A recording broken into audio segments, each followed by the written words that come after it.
Hello বন্ধুরা, এই ভিডিওতে দেখাবো কিভাবে খুব সহজেই সুস্বাদু সয়াবিনের রসা রান্না করবেন। এভাবে রান্না করলে খুবই সুস্বাদু একটি তরকারি হবে। প্রথমে সয়াবিনগুলোকে সিদ্ধ করে নেওয়ার জন্য পরিমাণ মতো জল দিতে হবে এবং সাথে একটু লবণ দিতে হবে।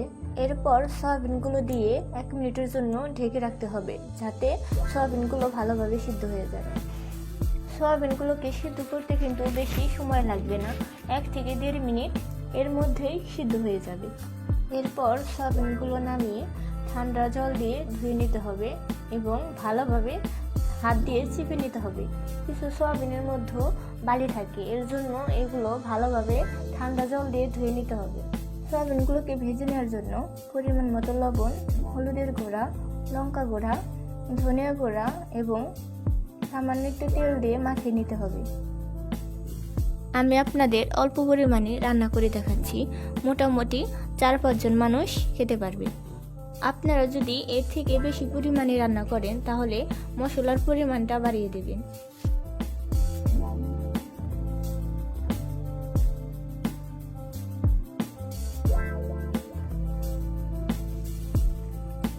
সয়াবিনগুলোকে ভেজে নেওয়ার জন্য কড়াইতে পরিমাণ মতো তেল দিয়ে নিলাম এবং সয়াবিনগুলো দিয়ে নিলাম। সয়াবিনগুলোকে 2-3 মিনিটের মতো মিডিয়াম আঁচে ভেজে নিতে হবে। আমি যেভাবে দেখাচ্ছি এভাবে যদি আপনারা রান্না করেন অবশ্যই রান্নাটি অনেক সুস্বাদু হবে।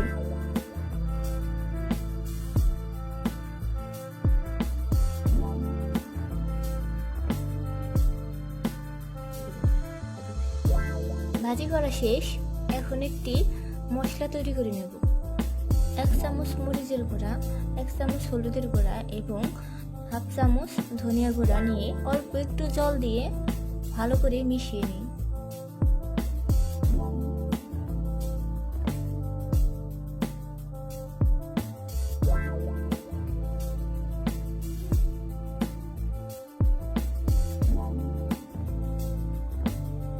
এখন কড়াইতে পরিমাণ মতো তেল দিয়ে নিচ্ছি। তেল গরম হয়ে গেলে এর মধ্যে 2টি তেজপাতা, 1টি শুকনো মরিচ, 3টি লবঙ্গ, 3টি এলাচ এবং দারচিনি দিয়ে ভালোভাবে ভেজে নিচ্ছি। আপনারা চাইলে এখানে অল্প পরিমাণে জিরা সম্বাদ দিতে পারেন এবং না দিলেও কোনো সমস্যা নেই, কিন্তু রান্নার শেষে অবশ্যই জিরা গুঁড়া বা জিরা বাটা দিয়ে দিতে হবে।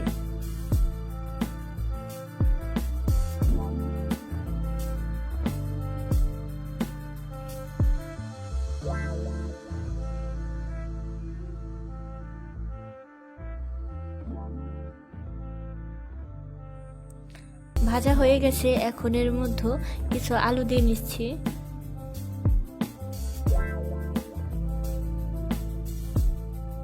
এখন এর মধ্যে অল্প একটু হলুদ দিয়ে নিচ্ছি যাতে আলুর কালারটা অনেক সুন্দর আসে। এখন ভালোভাবে মিশিয়ে নিচ্ছি, কিন্তু আগে থেকে আলুগুলো সিদ্ধ করে কেটে রেখেছিলাম।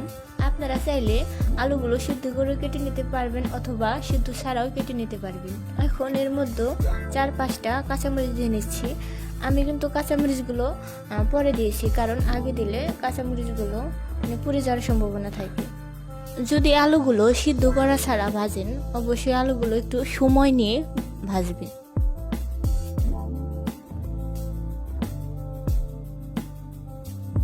মোটামুটি ভাজা হয়ে গেলে এর মধ্যে দিয়ে দেব পরিমাণ মতো লবণ।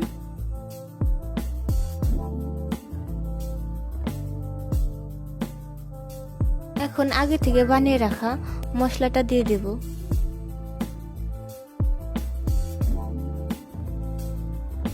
মশলাটা যাতে পুড়ে না যায় এজন্য অল্প পরিমাণে জল দিয়ে নেব।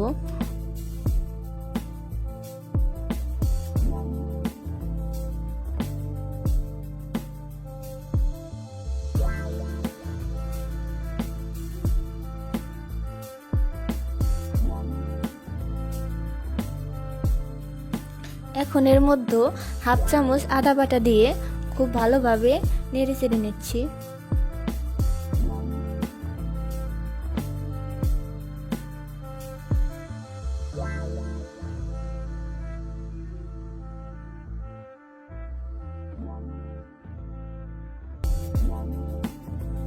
এখন পরিমাণ মতো জল দিয়ে জাল দিতে হবে।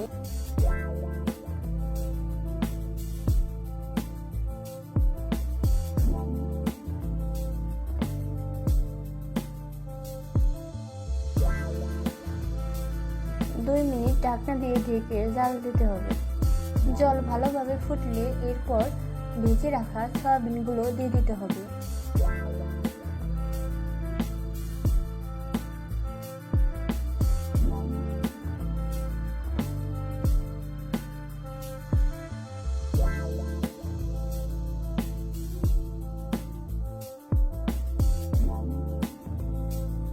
সয়াবিনগুলো দেওয়ার পর ঢাকনা দিয়ে ঢেকে 5 থেকে 7 মিনিট জাল দিতে হবে।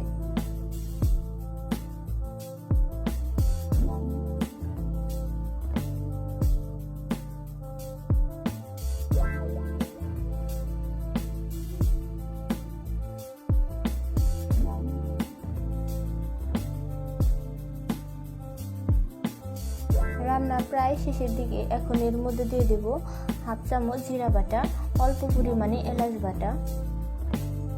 এরপর মশলাগুলো ভালোভাবে মিশিয়ে 2 থেকে 3 মিনিট জাল দিয়ে নামিয়ে নিতে হবে। দেখুন বন্ধুরা, তরকারি কালারটা কিন্তু মোটামুটি সুন্দর হয়েছে। আশা করি খেতে অনেক ভালো লাগবে।